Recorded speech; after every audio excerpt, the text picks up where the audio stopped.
प्रभु यीशु मसीह में फिर से एक बार आप सभी को नमस्कार मेरे प्रिय भाई और बहनों। फिर से एक बार मैं लाइव शो में आपका स्वागत करता हूं।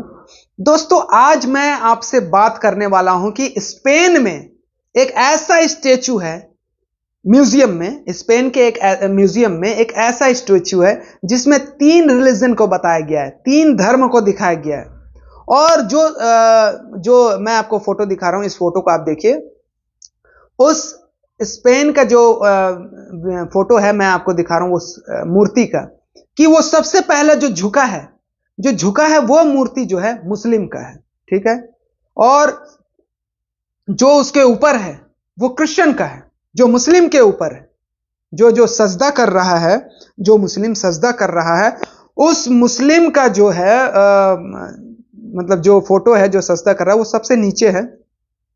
और सजदा करने वाले मुस्लिम के ऊपर में क्रिश्चियन का घुटना टेक करके वो फादर प्रे कर रहा है, देखिए। और उसके बाद उसके ऊपर, उसके कंधे में, क्रिश्चियन के ऊपर कंधे में एक ज्यूस यानी कि एक यहूदी जो है खड़ा होकर के हंस रहा है या अपना वो जो है ग्रंथ वो पढ़ रहा है।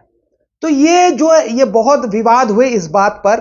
और इसे जब मैंने देखा, समझा, इसके बारे में सुना, तो मुझे इस बात को याद आया कि इस बात को मेरे को यहां पे बताना चाहिए वीडियो में बहुत सारे लोगों को। तो ये स्पेन का म्यूजियम में ये मूर्ति रखा गया है। तो इस मूर्ति का मतलब देखने का हमें ये बताता है, प्रतीत होता है इस मूर्ति को देखने के बाद कि जो मुस्लिम है, पहले कौन आया? पहले यहूदी आए, तो वो ऊपर ही रहेंगे। यहूदी जो धर्म है, अब्राहम का जो धर्म है, हिब्रू लैंग्वेज में जो है बाइबल उनका है। तो यहूदी जो धर्म है, यहूदियों से क्या निकला? मसीहत निकला। मसीहत यानी कि ईसाईयत, यानी कि जो ईसा मसीह था, प्रभु यीशु मसीह, वो यहूदियों से पैदा हुआ, ठीक है। और मुस्लिम भी जो है, मुस्लिम भी यहूदियों से ही पैदा हुए बोल करके दिया गया है। और बताया गया है कि जब अब्राहम से इसहाक पैदा हुआ, और अब्राहम की जो सारा की मतलब नौकरानी थी, जो बोल सकते हैं अब्राहम की रखैल बोल सकते हैं, दासी बोल सकते हैं, उस दासी के बच्चे से एक और लड़का पैदा हुआ जिसे हम इस्माइल बोलते हैं। तो इस्माइल पहले पैदा हुआ, बाद में इसहाक पैदा हुआ। तो इसहाक से जितने भी लोग पैदा हुए ना, वो आ करके डायरेक्टली इधर क्रिश्चियन बन गए, ठीक है। और जो इस्माइल से पैदा हुए वो इस्माइल के वंशज यानी कि मुस्लिम बन गए। तो यहां पर सब मानते हैं कि इस बात को कि ईसा सलाम और अब्राहम भी जो था, और मोहम्मद, ये सारे लोग जो हैं, ये कौन है? ये ईश्वर के, अल्लाह के पैगंबर हैं, सब मानते हैं। बट यहां पे बहुत रास्ते अलग अलग हो जाते हैं, है ना। यहूदी अभी भी मानते हैं, यहूदी लोग जो है प्रभु यीशु मसीह को परमेश्वर का पुत्र नहीं मानते हैं, वो पैगंबर नहीं मानते हैं यहूदी लोग। और यहूदी लोग जो है मोहम्मद को भी पैगंबर नहीं मानते हैं। और इन तीनों के बीच में बहुत खुन्नस है। लेकिन मैं आपको बता दूं कि ईसाई लोग कभी भी किसी से खुन्नस नहीं करते हैं।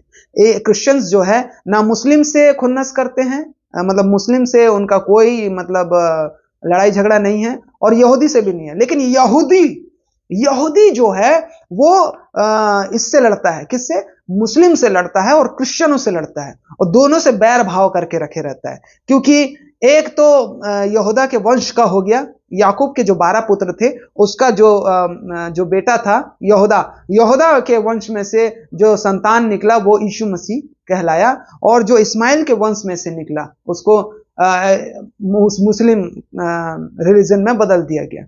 तो यहां पर आज यहूदी जो है बहुत ही ज्यादा नफरत करते हैं, किससे? पहला मुस्लिमों से, और दूसरा जो है क्रिश्चियनों से। तो मेरे ख्याल से आज भी वो कभी भी एक्सेप्ट नहीं करेंगे कि यीशु मसीह जो है परमेश्वर का पैगंबर है, परमेश्वर का बेटा है, ऐसा बोल के स्वीकार नहीं करते हैं। और मुस्लिम भी मतलब जो है मुस्लिमों को भी अल्लाह का पैगंबर जो है यहूदी लोग नहीं मानते हैं। तो इसीलिए वहां पे वो स्टैचू को रखा गया। अब वो स्टैचू जो है वहां पे एक यहूदी आकर के देखता है उस स्टैचू को। वो इस स्टैचू को देख करके हंसता, हा हा हा हा, ये तो मुस्लिम तो नीचे ही रहेंगे, उसके ऊपर ये क्रिश्चियन है और इन सब के ऊपर जो है यहूदी है। तो यहां पर फिर वो बाद में जा रहा था और फिर से वो सोचा, वो दिमाग लगाया और कहने लगा कि अरे क्या, नहीं नहीं नहीं नहीं नहीं नहीं, ये तो अच्छा नहीं है, ऐसा बोल करके वो सोचने लगा। फिर वो आ करके मैनेजर को बोला, जो म्यूजियम का मैनेजर है, उसे बोला कि स्टैचू को हटा दीजिए। अब उन लोगों ने बोला क्यों क्यों क्यों हटा दे, क्यों हटा दे? तो उन्होंने क्या बोला कि ये जो मुस्लिम है, ये जो सजदा कर रहा है मुस्लिम है, जो अल्लाह के पास नमाज पढ़ के सजदा कर रहा है, झुक रहा है, वो मुस्लिम जो है वो उठ जाएगा, और उठेगा तो वो क्रिश्चियन गिरेगा, लेकिन क्रिश्चियन उतना नहीं गिरेगा, क्रिश्चियन खड़ा हो जाएगा क्योंकि वो घुटना के बल है। और फिर उसके बाद, और क्रिश्चियन अगर खड़ा हो गया, क्रिश्चियन अगर खड़ा हो गया तो यहूदी गिर जाएगा, क्योंकि अनबैलेंस हो जाएगा। तो आज जो इसका जो न्यू है ना, जो न्यू है वो कहां से आया? सब वो यहूदियों से आया। तो यहूदी कहां रहना चाहिए? न्यू क्या है? वो तो जड़ है।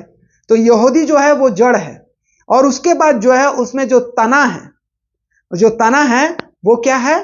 वो जो पेड़ है वो ईसाई लोग हैं, और जो पत्ती है, डंगाल है, वो क्या है? मुस्लिम है। तो ये इस प्रकार से यहां पर देखा जा रहा है और बताया गया कि अगर वो सजदा करने वाला मुस्लिम उठ गया तो हम सब गिर जाएंगे, इसलिए ये मूर्ति को हटा दो, स्टैचू को हटा दो, क्योंकि अगर ये स्टैचू नहीं हटा तो हमारा धर्म खतरे में आ जाएगा, वो खत्म हो जाएगा, नष्ट हो जाएगा।